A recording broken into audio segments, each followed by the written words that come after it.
Welcome to BPSC maker. दोस्तों, topic study के अंतर्गत हमारा ये छठा टॉपिक है भारतीय राष्ट्रीय कांग्रेस। भारतीय राष्ट्रीय कांग्रेस का 2021 में 137वां स्थापना दिवस मनाया गया है। तो यहां से आपके एग्जाम में प्रश्न बनने की संभावना है। इस टॉपिक से जितने भी महत्वपूर्ण प्रश्न निकलकर सामने आते हैं उनमें से सभी को हमने इस वीडियो में वन लाइनर फॉर्मेट में ऐड किया है। आप इस पूरे वीडियो को ध्यानपूर्वक देखिए, यहाँ से आपको बहुत सारी चीजें सीखने को मिलेगा। भारतीय राष्ट्रीय कांग्रेस की अगर हम बात करें तो इसे शॉर्ट में आप कांग्रेस के भी नाम से जानते हैं और ये भारत की प्रमुख दो राजनीतिक दलों में से एक है, जिनमें एक है भारतीय जनता पार्टी और दूसरा है भारतीय राष्ट्रीय कांग्रेस यानी कि इंडियन नेशनल कांग्रेस। यहाँ से बहुत सारे प्रश्न हैं, चलिए एक एक करके सारे प्रश्नों को हम लोग देखते हैं।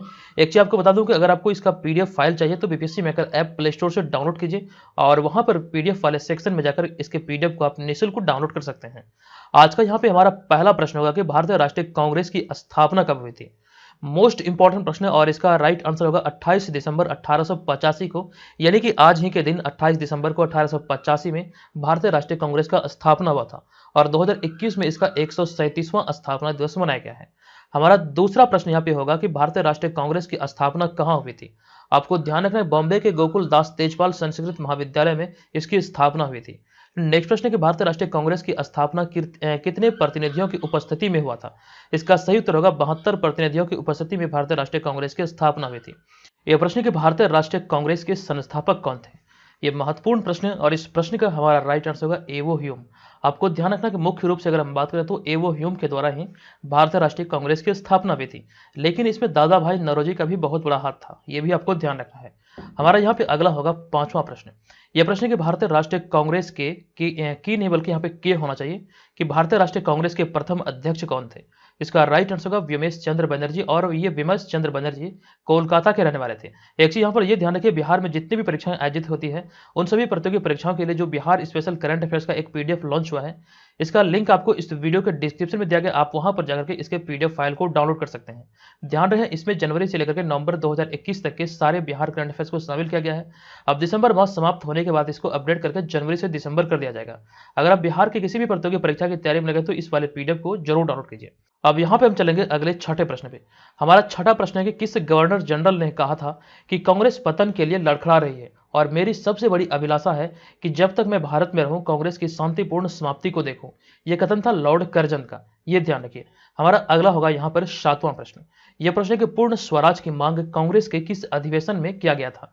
तो 1929 के कांग्रेस के अधिवेशन में किया गया था पूर्ण स्वराज की मांग और 1929 का जो कांग्रेस का अधिवेशन हुआ था यह लाहौर में हुआ था। अगला प्रश्न यहाँ पे हमारा होगा आठवां प्रश्न। यह प्रश्न है कि भारतीय राष्ट्रीय कांग्रेस के 1929 के लाहौर अधिवेशन की अध्यक्षता किसने किया था। इसका सही उत्तर होगा पंडित जवाहरलाल नेहरू द्वारा इस अधिवेशन की अध्यक्षता किया गया था। हमारा अगला होगा नवा प्रश्न। यह प्रश्न है कि भारतीय राष्ट्रीय कांग्रेस में स्वराज का लक्ष्य सबसे पहले किसने अपनाया था। इसका राइट आंसर होगा बाल गंगाधर तिलक। इसी दौरान एक नारा भी प्रसिद्ध हुआ था, स्वराज मेरा जन्मसिद्ध अधिकार है और मैं उसे लेकर रहूंगा। ये जो कथन है, ये जो नारा है, ये बाल गंगाधर तिलक से संबंधित है। नेक्स्ट होगा 10वां प्रश्न कि भारतीय राष्ट्रीय कांग्रेस का प्रथम मुस्लिम अध्यक्ष कौन थे। इसका राइट आंसर है बदरुद्दीन तैयब जी, जो कि 1887 में कांग्रेस के मद्रास अधिवेशन में कांग्रेस के इस अधिवेशन का अध्यक्ष बने थे। आपको ध्यान रखना है, बदरुद्दीन तैयब जी कांग्रेस के अधिवेशन के पहले मुस्लिम अध्यक्ष थे। इस तरह के जो प्रश्न होते हैं बहुत ही ज्यादा इंपॉर्टेंट है। हालांकि इस वीडियो में जितने भी प्रश्न हैं वो सभी के सभी प्रश्न किसी न किसी एग्जाम में पूछे हुए प्रश्न हैं और सभी को आप यहाँ पर इंपॉर्टेंट प्रश्नों की श्रेणी में रख सकते हैं। हमारा अगला होगा यहाँ पर 11वां प्रश्न। यह प्रश्न कि भारतीय राष्ट्रीय कांग्रेस के प्रथम अंग्रेज अध्यक्ष कौन थे। इसका राइट आंसर होगा जॉर्ज यूल, जो कि 1888 में कांग्रेस के बंबई अधिवेशन में इन्होंने कह सकते हैं अध्यक्षता की थी। नेक्स्ट प्रश्न होगा 12वां प्रश्न। यह प्रश्न कि 2 बार भारतीय राष्ट्रीय कांग्रेस का अध्यक्ष बनने वाला विदेशी कौन था। इसका राइट आंसर होगा सर विलियम वेडरबर्न, जो कि पहली बार 1889 में कांग्रेस के मुंबई अधिवेशन और दूसरी बार 1910 में कांग्रेस के इलाहाबाद अधिवेशन में इसकी अध्यक्षता की थी। आपको ध्यान रखना, इनका नाम है सर विलियम वेडरबर्न। हमारा अगला होगा 13वां प्रश्न। यह प्रश्न कि भारतीय राष्ट्रीय कांग्रेस की प्रथम महिला अध्यक्ष कौन थी। आपको ध्यान रखना, इसका राइट आंसर होगा डॉक्टर एनी बेसेंट, जो कि 1917 में कांग्रेस के अधिवेशन की अध्यक्षता की थी। इसका सही उत्तर होगा डॉक्टर एनी बेसेंट। उसके बाद यहाँ पे अगला प्रश्न है कि भारतीय राष्ट्रीय कांग्रेस की प्रथम भारतीय महिला अध्यक्ष कौन थी। यहाँ पर देखिए दोनों 13 और 14 नंबर प्रश्न में थोड़ा सा डिफरेंट है। 13वां नंबर प्रश्न में आपसे पूछा गया प्रथम महिला अध्यक्ष कौन थी, लेकिन 14 नंबर प्रश्न में पूछा गया कि प्रथम भारतीय महिला अध्यक्ष कौन थी। तो दोनों में डिफरेंस आपको ध्यान रखना। अगर भारतीय की बात किया जाए तो श्रीमती सरोजनी नायडू इसका राइट आंसर होगा, जो कि 1925 में कांग्रेस के कानपुर अधिवेशन की अध्यक्षता की थी। राइट आंसर होगा श्रीमती सरोजनी नायडू। हमारा अगला होगा 15वां प्रश्न। यह प्रश्न कि भारतीय राष्ट्रीय कांग्रेस के सबसे युवा अध्यक्ष कौन थे? इसका राइट आंसर होगा अबुल कलाम आजाद, जो कि मात्र 35 वर्ष की उम्र में भारतीय राष्ट्रीय कांग्रेस के अध्यक्ष बने थे और ये अब तक के सबसे युवा अध्यक्ष। आपको ध्यान रखना, ये 1923 में दिल्ली अधिवेशन में मतलब कह सकते हैं अध्यक्ष बने थे। हमारा अगला होगा 16वां प्रश्न। यह प्रश्न है कि भारतीय राष्ट्रीय कांग्रेस का प्रथम अधिवेशन आखिरी समय पर पूना से बंबई स्थानांतरित क्यों किया गया? देखिए, पहला जो अधिवेशन था जो कि 1885 में हुआ था, जो कि 28 दिसंबर 1885 को पूना में आयोजित होने वाला था, उसे बंबई स्थानांतरित किया गया। किस वजह से यह स्थानांतरित किया गया था? इसका राइट आंसर होगा हैजा महामारी के फैलने के कारण ही इसे कह सकते हैं स्थानांतरित किया गया था।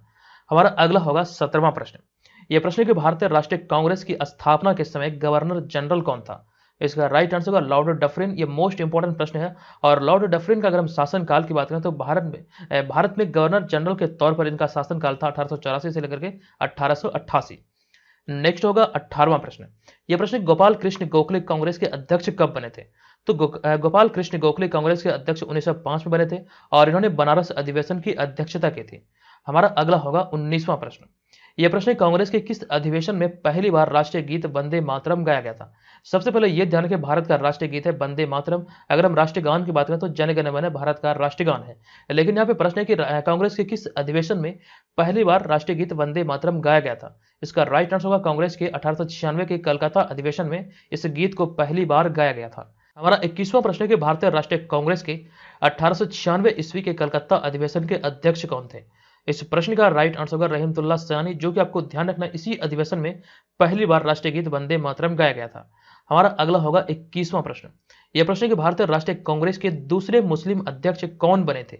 सही उत्तर होगा रहमतुल्लाह सयानी, जो कि 1896 ईस्वी में कांग्रेस के कलकत्ता अधिवेशन की अध्यक्षता की थी। आपको मैंने कुछ देर पहले बताया था कि कांग्रेस के जो प्रथम मुस्लिम अध्यक्ष थे ये थे बदरुद्दीन तैयब जी। आपको ध्यान रखना, मैंने आपको ये बताया था 1887 ईस्वी में इन्होंने मद्रास अधिवेशन की अध्यक्षता की थी और 1887 ईस्वी में कांग्रेस का जो पहली बार मुस्लिम अध्यक्ष चुना गया था बदरुद्दीन तैयब जी के रूप में, ये ध्यान रखिए। और दूसरी बार यहाँ पे चुना गया 1896 ईस्वी में रहमतुल्लाह सयानी के रूप में। हमारा अगला होगा 22वां प्रश्न।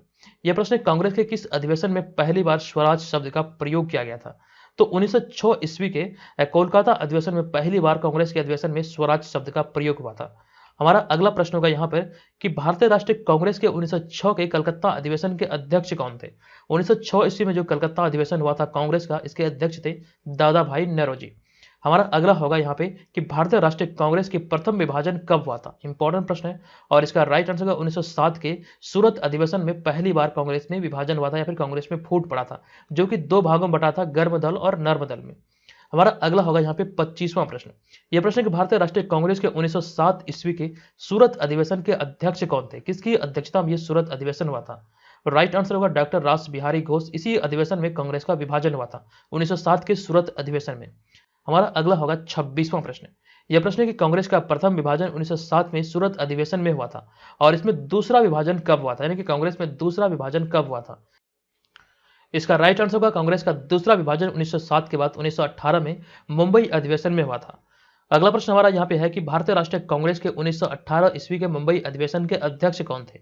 इसका राइट आंसर होगा हसन इमाम, मुंबई अधिवेशन के अध्यक्ष थे। नेक्स्ट प्रश्न होगा भारतीय राष्ट्रीय कांग्रेस के 1918 में दूसरा अधिवेशन दिल्ली में किसकी अध्यक्षता में आयोजित हुआ था? यह भी प्रश्न इंपॉर्टेंट है। विशेष अधिवेशन हुआ था 1918 में, जो कि आप दूसरा अधिवेशन भी कह सकते हैं। तो 1918 का जो दूसरा अधिवेशन दिल्ली में आयोजित हुआ था ये पंडित मदन मोहन मालवीय की अध्यक्षता में आयोजित हुआ था। हालांकि आपको ध्यान रखना, एक जो मुंबई में हुआ था और दूसरा दिल्ली में हुआ था। हमारा अगला होगा 29वां प्रश्न। यह प्रश्न कि भारतीय राष्ट्रीय कांग्रेस के किस अधिवेशन में राष्ट्रीय गान जन गण मन गाया गया था? आपको ध्यान रखना, इसका राइट आंसर होगा 1911 के कलकत्ता अधिवेशन में पहली बार राष्ट्रीय गान जन गण मन गाया गया था। लेकिन यहाँ पर आपको ध्यान रखना, अभी थोड़ी देर पहले मैंने आपको बताया था कांग्रेस के 1896 ईस्वी के कलकत्ता अधिवेशन में ही पहली बार राष्ट्रीय गीत वंदे मातरम गाया गया था और यहाँ पर 1911 में कलकत्ता में ही ये राष्ट्रीय गान जन गण मन भी पहली बार गाया गया था। हमारा अगला होगा 30वां प्रश्न। यह प्रश्न कि भारतीय राष्ट्रीय कांग्रेस के 1911 ईस्वी के कलकत्ता अधिवेशन की अध्यक्षता किसने की थी? सही उत्तर होगा पंडित विशन नारायण धर ने। अब यहाँ पर हम चलते हैं अगले प्रश्न पे, लेकिन उससे पहले आपको जानकारी दे दूं कि जो लोग घर बैठे बीपीएससी और सीडीपीओ जैसे एग्जाम की तैयारी में लगे हैं, तो यहाँ से बीपीएससी मेकर ऐप के थ्रू अपनी तैयारी को आप बेहतर तरीके से कर सकते हैं। हमारा ऑफिशियल ऐप प्ले स्टोर पे अवेलेबल है, आप ऐप को डाउनलोड कीजिए, वहाँ से तैयारी को बेहतर तरीके से कर सकते हैं। इसके अंतर्गत हमारे जितने भी स्टडी मटेरियल है, test series, current affairs, Bihar GK, previous year question और भी जो सिलेबस बेस्ड नोट्स हैं, टॉपिक वाइज नोट्स हैं, वो तमाम चीज़ें यहाँ पर आपको ऐप पर मिल जाएगा। ऐप के बारे में कंप्लीट जानकारी आप प्ले स्टोर से ऐप को डाउनलोड करके ले सकते हैं और साथ साथ यहाँ पर इस वीडियो के डिस्क्रिप्शन में भी इसका लिंक दिया गया है। आप चाहें तो उस लिंक के थ्रू भी यहाँ पर इसे डाउनलोड कर सकते हैं।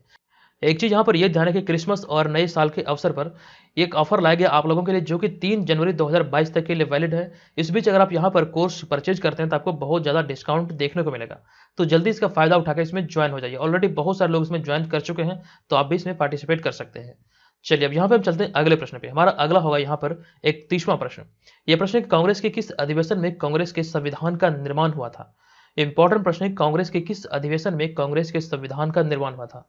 इसका राइट आंसर होगा 1908 के मद्रास अधिवेशन में कांग्रेस के संविधान का निर्माण हुआ था। नेक्स्ट प्रश्न है कि भारतीय राष्ट्रीय कांग्रेस के 1908 ईस्वी के मद्रास अधिवेशन की अध्यक्षता किसने की थी।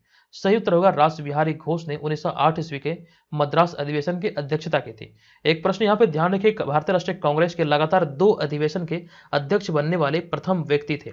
यहाँ पर यह प्रश्न आपके लिए इंपॉर्टेंट हो सकता है। इसका राइट आंसर होगा रास बिहारी घोष। आपको यहाँ पर मैं बता दूं कि 1907 ईस्वी में इन्होंने सूरत अधिवेशन की अध्यक्षता की थी और इसके बाद 1908 में मद्रास अधिवेशन की, तो दोनों यहाँ से ध्यान रखिए। हमारा अगला होगा 34वां प्रश्न। यह प्रश्न 1915 में मुंबई कांग्रेस अधिवेशन में किस गवर्नर जनरल ने भाग लिया था। इसका सही आंसर होगा लॉर्ड वेलिंगटन। चलते हैं 35वें प्रश्न पे। 35वां प्रश्न कि भारतीय राष्ट्रीय कांग्रेस के 1915 ईस्वी के मुंबई कांग्रेस अधिवेशन की अध्यक्षता किसने की थी, जिसमें कि लॉर्ड वेलिंगटन ने भाग लिया था। इसका राइट आंसर होगा सत्येंद्र प्रसाद सिन्हा ने 1915 के मुंबई कांग्रेस अधिवेशन की अध्यक्षता की थी। चलते अगले प्रश्न पे। अगला प्रश्न होगा 37वां प्रश्न।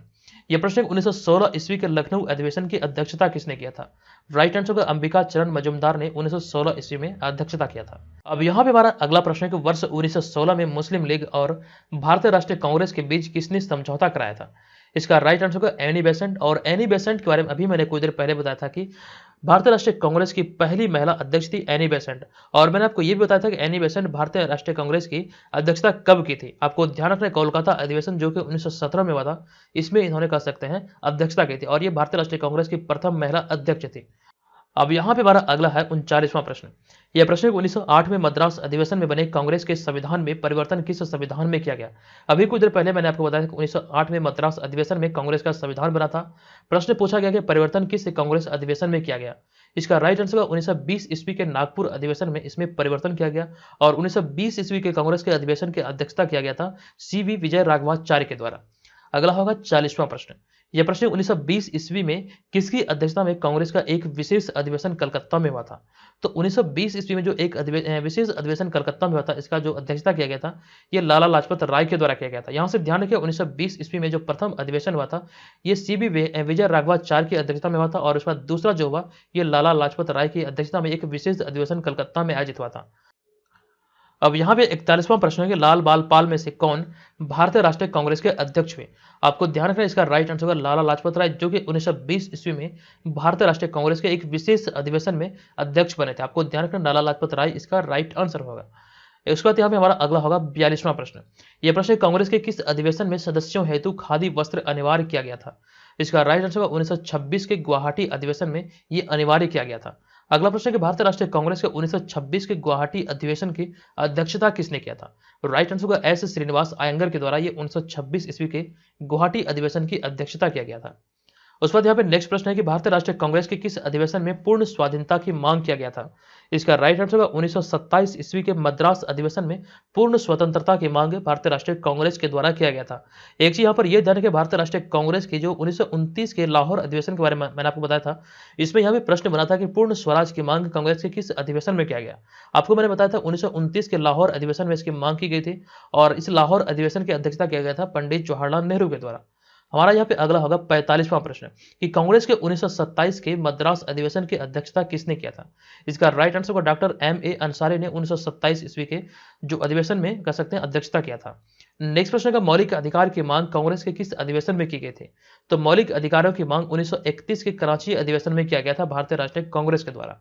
नेक्स्ट प्रश्न है कि भारतीय राष्ट्रीय कांग्रेस में 1931 के कराची अधिवेशन की अध्यक्षता किसने की? तो भारतीय राष्ट्रीय कांग्रेस के 1931 के कराची अधिवेशन की अध्यक्षता सरदार वल्लभ भाई पटेल ने की, जिसे कि मुख्य रूप से हम लोग लौह पुरुष के भी नाम से जानते हैं। चलते हैं अगले 48वें प्रश्न पे। हमारा 48वां प्रश्न है कि भारतीय राष्ट्रीय कांग्रेस के 1924 ईस्वी के बेलगाम अधिवेशन की अध्यक्षता किसने किया? मोस्ट इंपॉर्टेंट प्रश्न है और इस प्रश्न का हमारा राइट आंसर है महात्मा गांधी ने कांग्रेस के 1924 ईस्वी के बेलगाम अधिवेशन की अध्यक्षता किया था। नेक्स्ट होगा महात्मा गांधी भारतीय राष्ट्रीय कांग्रेस के अध्यक्ष कितनी बार बने थे? तो केवल एक बार बने थे 1924 ईस्वी में बेलगांव अधिवेशन में। अगला होगा 50वां प्रश्न। यह प्रश्न गांव में आयोजित भारतीय राष्ट्रीय कांग्रेस की प्रथम अधिवेशन कब हुआ था? इसका राइट आंसर होगा 1937 ईस्वी के फैजपुर में, जो कि कह सकते हैं गांव में यह भारतीय राष्ट्रीय कांग्रेस का अधिवेशन हुआ था और इसके अध्यक्ष थे पंडित जवाहरलाल नेहरू। इससे पहले भी मैंने आपको बताया कि 1929 में जो लाहौर अधिवेशन हुआ था वहां भी पंडित जवाहरलाल नेहरू इसके मतलब कह सकते हैं अध्यक्ष थे। नेक्स्ट प्रश्न होगा 51वां प्रश्न। यह प्रश्न है कि भारतीय राष्ट्रीय कांग्रेस का 1938 ईस्वी का अधिवेशन किस शहर में हुआ था? इसका राइट आंसर होगा हरिपुरा में हुआ था और इसके अध्यक्ष थे सुभाष चंद्र बोस। अगले प्रश्न में चलते हैं। अगला प्रश्न है कि भारतीय राष्ट्रीय कांग्रेस का 1922 का अधिवेशन किस शहर में हुआ था? यह बिहार के दृष्टिकोण से महत्वपूर्ण है। इसका राइट आंसर है गया में और इसके अध्यक्ष थे देशबंधु चितरंजन दास। अब यहाँ पे हम चलते हैं अगले 53वें प्रश्न पे। हमारा 53 नंबर प्रश्न है कि 1938 के हरिपुर एवं 1939 के त्रिपुरी अधिवेशन की अध्यक्षता किसने किया था? सही उत्तर होगा सुभाष चंद्र बोस के द्वारा यह किया गया था 1938 ईस्वी में हरिपुरा में और साथ साथ 1939 ईस्वी में त्रिपुरी अधिवेशन का अध्यक्षता सुभाष चंद्र बोस के द्वारा किया गया। हमारा अगला होगा 1939 ईस्वी के त्रिपुरी अधिवेशन में सुभाष चंद्र बोस के इस्तीफा के बाद किसे कांग्रेस का अध्यक्ष चुना गया? इसका राइट आंसर होगा डॉक्टर राजेंद्र प्रसाद को इस्तीफे के बाद कांग्रेस का अध्यक्ष चुना गया था। अब यहाँ पे आप लोग 53 नंबर प्रश्न पे थोड़ा सा नजर डालिए। यहाँ पे प्रश्न है कि 1938 ईस्वी के हरिपुरा एवं 1939 ईस्वी के त्रिपुरी अधिवेशन की अध्यक्षता सुभाष चंद्र बोस ने किया था। लेकिन ऐसे ही प्रश्न मैंने आपको कुछ देर पहले एक बताया था जिसमें मैंने चर्चा किया कि भारतीय राष्ट्रीय कांग्रेस के लगातार 2 अधिवेशनों के अध्यक्ष बनने वाले प्रथम व्यक्ति थे रास बिहारी घोष, जो कि मैंने आपको बताया था कि 1907 ईस्वी में इन्होंने सूरत अधिवेशन की अध्यक्षता किया जिसमें कांग्रेस का विभाजन हुआ गर्म दल और नरम दल में। और उसके बाद हमने चर्चा किया था 1908 में भी भारतीय राष्ट्रीय कांग्रेस की अध्यक्षता रास बिहारी घोष के द्वारा किया गया। उसी प्रकार यहां से आपको ध्यान रखना है 1938 ईस्वी के हरिपुरा एवं 1939 ईस्वी के त्रिपुरी अधिवेशन की अध्यक्षता लगातार जो किया गया था लगातार 2 वर्ष ये सुभाष चंद्र बोस के द्वारा किया गया था। तो दोनों यहां से आप लोग ध्यान रखिए। अगला होगा यहाँ पे 55वां प्रश्न। यह प्रश्न है कि भारतीय राष्ट्रीय कांग्रेस के 1947 में भारत के विभाजन पर सहमत होने का मुख्य वजह क्या था? इसका राइट आंसर होगा कांग्रेस बड़े पैमाने पर सांप्रदायिक दंगों को टालना चाहते थे। यही एक प्रमुख वजह थी जो कि कह सकते हैं भारत का विभाजन हुआ। हमारा अगला होगा 56 नंबर प्रश्न। यह प्रश्न 1886 में कलकत्ता अधिवेशन की अध्यक्षता किसने किया था? सही उत्तर होगा दादा भाई नौरोजी के द्वारा 1886 ईस्वी में कलकत्ता अधिवेशन की अध्यक्षता किया गया। नेक्स्ट है कि भारत की आजादी के समय भारतीय राष्ट्रीय कांग्रेस की अध्यक्षता किसने किया था? सही उत्तर होगा आचार्य जेबी कृपलानी के द्वारा इस अधिवेशन की अध्यक्षता किया गया था आजादी के समय। हमारा अगला प्रश्न यहाँ पे होगा 1947 में दिल्ली में हुए विशेष अधिवेशन की अध्यक्षता किसने किया था? राइट आंसर होगा डॉक्टर राजेंद्र प्रसाद के द्वारा दिल्ली में हुए विशेष अधिवेशन की अध्यक्षता 1947 में किया गया था। नेक्स्ट प्रश्न होगा भारतीय राष्ट्रीय कांग्रेस के साथ इंडियन एसोसिएशन का विलय कब हुआ? मोस्ट इंपॉर्टेंट प्रश्न है। इंडियन एसोसिएशन का विलय 1886 ईस्वी में भारतीय राष्ट्रीय कांग्रेस में हुआ था। अगला होगा इंडियन नेशनल एसोसिएशन, जिसे कि इंडियन एसोसिएशन भी कहा जाता है, इसकी स्थापना कब हुई थी? राइट आंसर होगा 26 जुलाई 1876 ईस्वी को इंडियन एसोसिएशन की स्थापना हुई थी। प्रश्न है इंडियन एसोसिएशन के संस्थापक कौन थे? सही उत्तर होगा सुरेंद्र नाथ बनर्जी और आनंद मोहन बोस इसका राइट आंसर। नेक्स्ट प्रश्न होगा कि सुरेंद्र नाथ बनर्जी और आनंद मोहन बोस ने कांग्रेस की स्थापना के पहले किस राष्ट्रवादी की स्थापना की थी, किस राष्ट्रवादी पार्टी की स्थापना की थी जो कि कांग्रेस के पूर्ववर्ती संगठनों में सबसे अधिक महत्वपूर्ण थी? ये मोस्ट इंपॉर्टेंट प्रश्न है और इसका राइट आंसर होगा इंडियन एसोसिएशन। अगर हम बात करें कांग्रेस की स्थापना से पूर्व मुख्य राष्ट्रवादी पार्टियों की तो उनमें से इंडियन एसोसिएशन का नाम कह सकते हैं प्रसिद्ध होगा और इसकी जो स्थापना की गई थी सुरेंद्र नाथ बनर्जी और आनंद मोहन बोस के द्वारा 26 जुलाई 1876 ईस्वी को किया गया था। अब यहाँ पे हमारा अगला होगा 64वां प्रश्न। यह प्रश्न इंडियन एसोसिएशन ने किस मुद्दे पर सर्वप्रथम आंदोलन किया था? इसका राइट आंसर होगा भारतीय प्रशासनिक सेवा के नियम में सुधार और साथ साथ परीक्षा में बैठने की अधिकतम उम्र बढ़ाने के लिए, यानी कि प्रशासनिक सेवा के लिए जो परीक्षा आयोजित होती थी उसमें मतलब कह सकते हैं बैठने की अधिकतम उम्र सीमा को बढ़ाने के लिए मतलब कह सकते हैं पहली बार आंदोलन किया गया था इंडियन एसोसिएशन के द्वारा। हमारा अगला पार्ट है किसने इंडियन नेशनल कांग्रेस की नरम दलीय राजनीति की व्यवस्थित आलोचना न्यू लैप्स फॉर ओल्ड शीर्षक लेखों की श्रृंखला में की थी? राइट आंसर होगा अरविंद घोष। तो यहाँ पर भारतीय राष्ट्रीय कांग्रेस से संबंधित जितने भी महत्वपूर्ण प्रश्न आपके एग्जाम में पूछे जा सकते हैं वो तमाम चीजों को यहाँ पे हमने आपको बताया है। आई होप कि आपको ये वीडियो अच्छा लगा होगा। अगर लगे कि ये वीडियो आपके लिए हेल्पफुल था तो प्लीज़ वीडियो को लाइक करें और चैनल को सब्सक्राइब करके हमें सपोर्ट जरूर करें। और ध्यान रखें जितने भी हमारे स्टडी मटेरियल है वो सभी आपको बीपीएससी मेकर ऐप पर मिलेगा। तो बीपीएससी मेकर ऐप को डाउनलोड कीजिए और वहां से तमाम मटेरियल को आप प्राप्त कर सकते हैं। और जहां पर इमेज में आप देख रहे हैं ये जनवरी से लेकर के नवंबर 2021 तक का बिहार स्पेशल करंट अफेयर्स है। इसका लिंक इस वीडियो के डिस्क्रिप्शन में दिया गया, आप वहां पर जाकर के इसके पीडीएफ फाइल को परचेज कर सकते हैं। और साथ साथ मार्केट में हमारा जल्द ही एक बुक लॉन्च होने वाला है, तो यहाँ से आप कर सकते हैं मार्केट से, और साथ साथ ऑनलाइन फ्लिपकार्ट और अमेजन से भी इस बुक को परचेज कर पाएंगे। तो दोस्तों आज के इस वीडियो में इतना ही, मिलेंगे नेक्स्ट वीडियो में किसी अन्य टॉपिक के साथ। अगर आपके मन में कोई टॉपिक हो, किसी टॉपिक के बारे में आप डिटेल जानकारी चाहते हैं तो आप मुझे कमेंट करके यहाँ पे बता सकते हैं। नेक्स्ट वीडियो उसी टॉपिक पे आएगा। तो दोस्तों आज के इस वीडियो में इतना ही, मिलेंगे नेक्स्ट वीडियो में, तब तक के लिए धन्यवाद। जय हिंद।